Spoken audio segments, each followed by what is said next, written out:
Le Sénat est la chambre haute du Parlement français. Il assure la représentation des collectivités territoriales.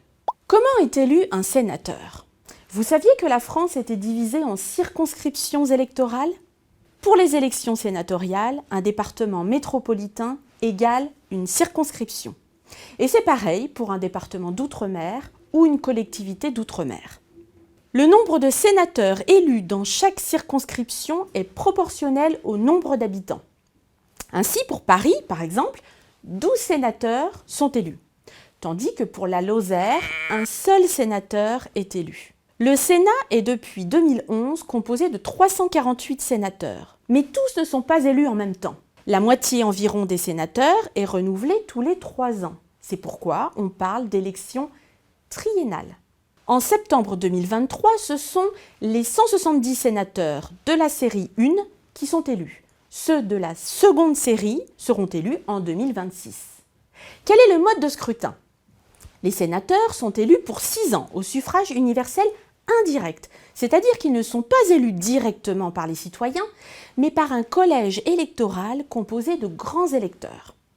Il s'agit de députés, de sénateurs, de conseillers régionaux, de conseillers départementaux ou encore de délégués des conseillers municipaux. Et le vote est obligatoire.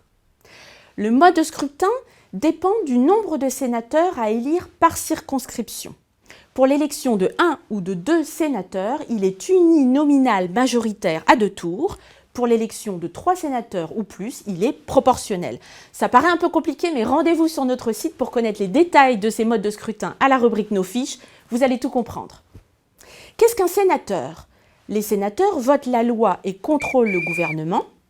Ils représentent les collectivités territoriales de métropole et d'outre-mer et examinent avant l'Assemblée nationale les projets de loi concernant l'organisation des collectivités territoriales. En matière de contrôle, le sénateur dispose des mêmes pouvoirs que le député, mais ne peut mettre en cause la responsabilité du gouvernement par le vote d'une motion de censure. En cas de désaccord entre les deux assemblées, le dernier mot revient à l'Assemblée nationale, sauf pour certaines lois particulières qui nécessitent l'accord du Sénat, comme les lois constitutionnelles et les lois organiques qui le concernent directement.